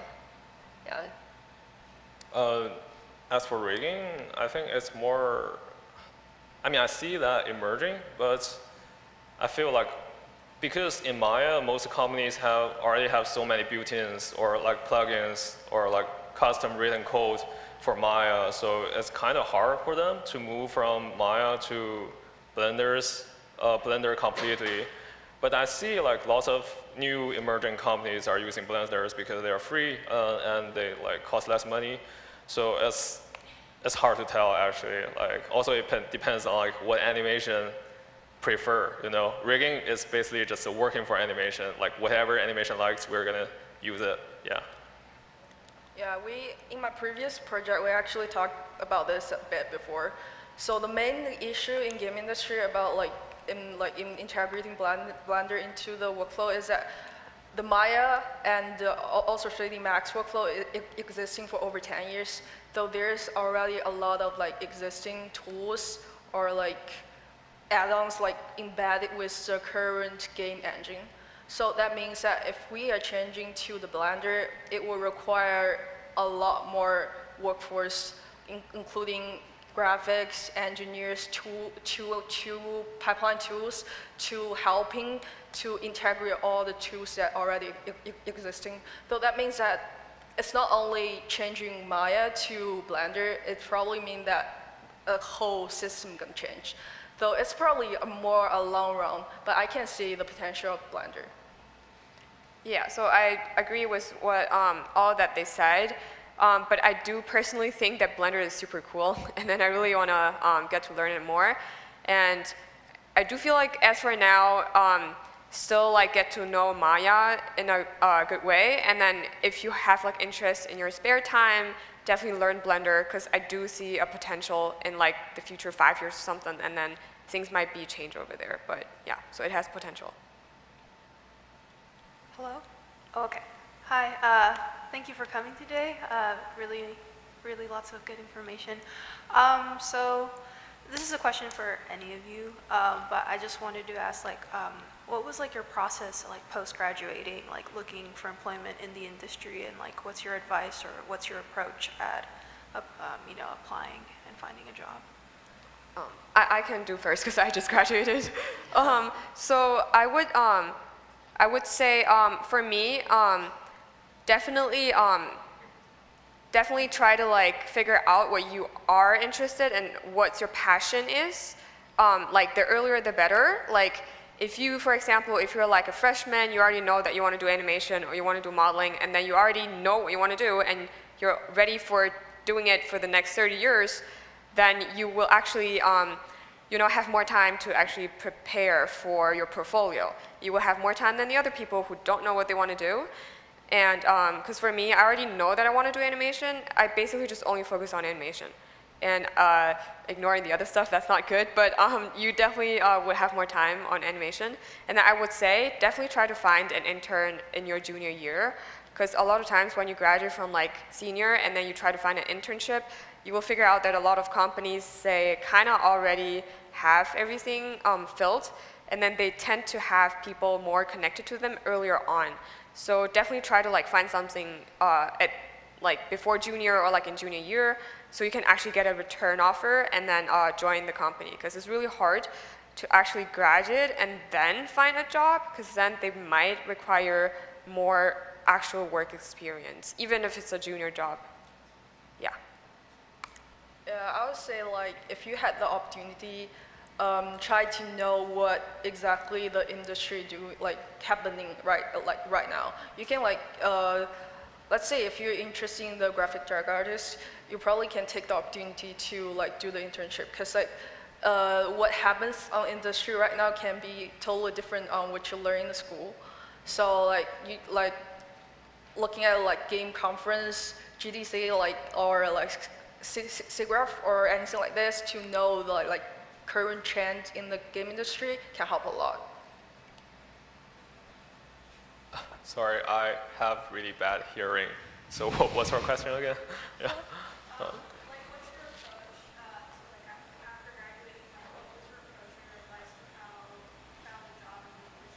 Oh, okay.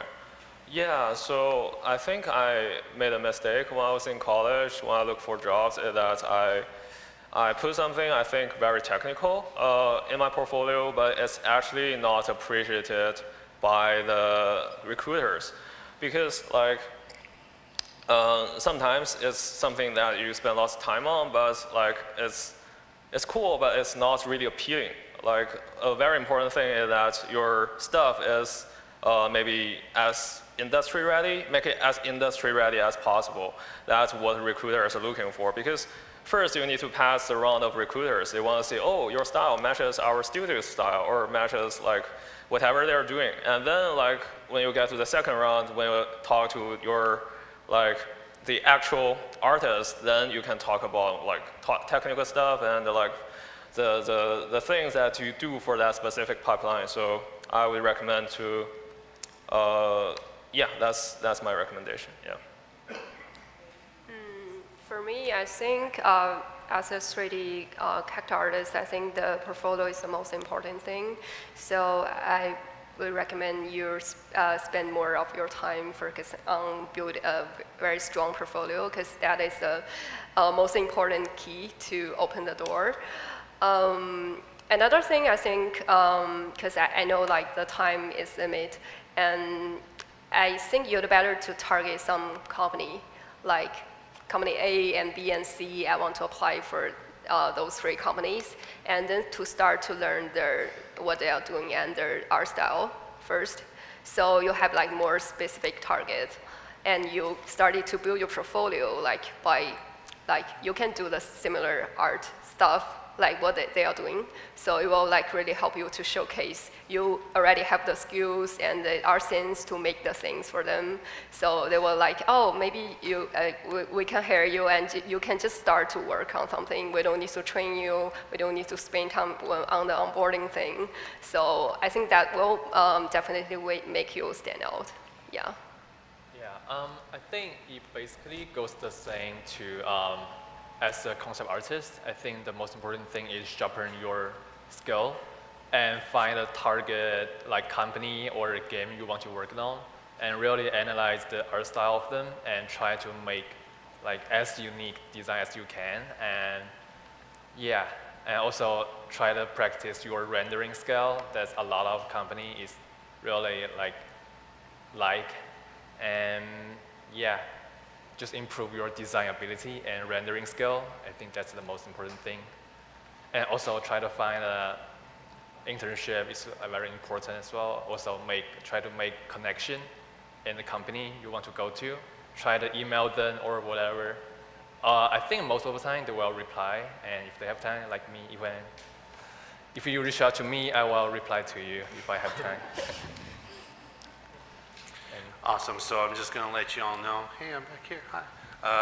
We have one more question for you, and then we're gonna wrap up the evening, but we're very, very thankful for you all taking your time and answering all the questions, and just being able to talk about, you know, Apex and Final Fantasy VII and Pokemon. It's always a good evening when you can do that stuff, so thank you again, and here's your final question. Hey, by the way, really quick, thank you guys for your time. I love the fish crab gun. I thought that was super sick.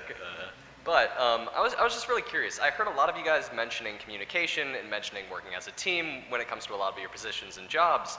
And I was wondering if you guys had any pointers or quick tips, like when it comes to like, hey, maybe, you know, letting down the concept artist and telling them that that's not going to be possible when you're working with shaders, or maybe as a rigger, passing things to animators.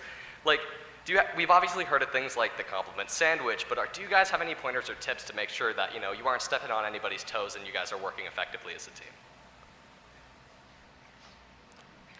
So let me just like make sure your question. So you were asking for like ways to actually communicate better with the teammates or other departments. Yeah, exactly. Like, okay. I think as an artist, sometimes, you know, you can get a little stuck into your one project, but, you know, I guess if it makes sense, do you have any pointers to maybe, you know, work better with other departments, that kind of thing? Yeah. So as far as from my experience, I feel like everyone is like really nice and helpful. Like in the environment, everyone is just so willing to actually help you out. And then to actually communicate better is just like be nice. like be very, very, very nice. And then be very, very, very clear, be very, very honest. Just overall be a very, very nice person. And then I feel like that's actually the key because like honestly, I had like some issues with like talking sometimes and like communicating, and I actually took notes on a notebook of like just, you know, other more experienced people, and then what kind of words or like sentences they use or phrases to actually explain or like explain their needs, but in a very kind and very comfortable way. So I took notes. Like I don't really know the atmosphere or like from like different studios or teams, but it would be really good like in the beginning to actually try to like maybe communicate to your manager first that, hey, I just started off, and then I'm not like the most experienced with like talking, communicating, would you maybe possibly help me? And then I could also take notes, you know, talk with your manager, and then I think he will be very, very willing and glad to help, and then also just write it down what they say. It just helps a lot. So on our graphic tech role side, so we as a team we are mainly doing like supporting things. So like it's like different team gonna go into us to request for things. So what important for us is like to sync with different teams as always, and to have a great relationship with them. Because like a lot of time teams can not sure what we capable of doing, or like what shaders we can do, or what is possible and what is not possible. So having a like regular communication or sync with them can make sure we're on the same page. Like they understand what we as a graphic tech are doing every day, and what's possible and what's not possible. And also sometimes people can be like afraid of asking.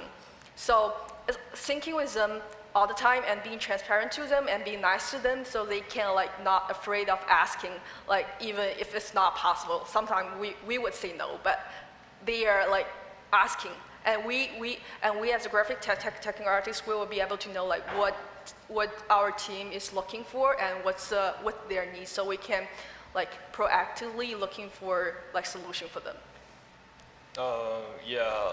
For rigging, maybe I think it's more about explaining things in simpler terms. Like make sure, first check who your audience is, and then make sure they can understand whatever you are talking about. Like for example, if you are talking to animators, then it's like certain things you can say, but like for producers, they probably know less about 3D, and then you need to like use some metaphors to explain simple things to them.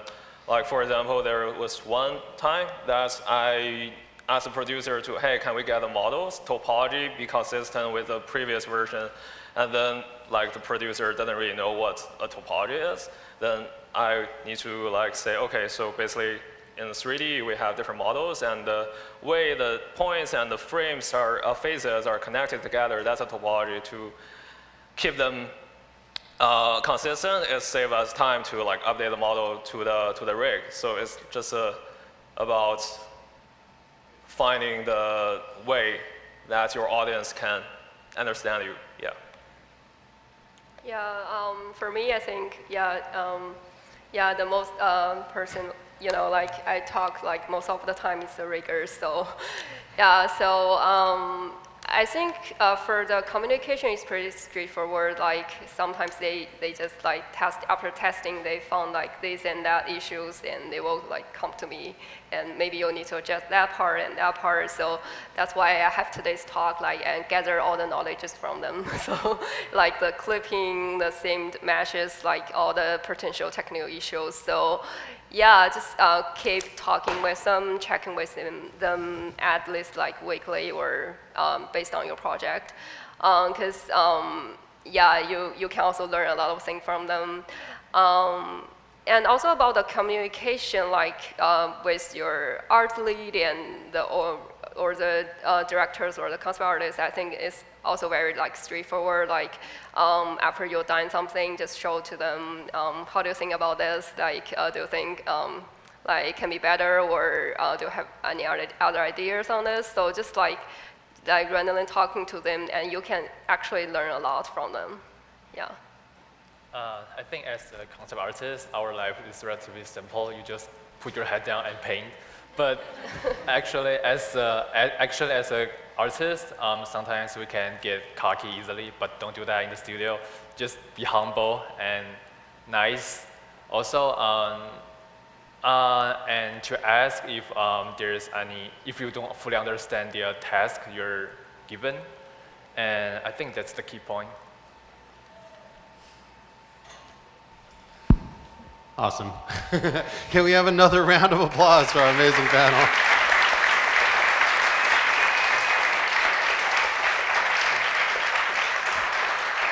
Thank you all so much for stopping by. We hope to see you again soon.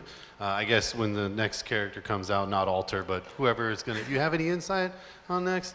No, it's okay. Don't answer that. I'm not trying to get anyone in trouble. But also, thank you all so much for being here for our first live event here at the brand new stage at the brand new campus. And thank you at home for watching. That's it. I saw we have somebody here that turned around. They can't see you, but I know that you're watching there. If you have any questions, please visit us at noma.edu. And until next time, we'll see you. Thank you all so much.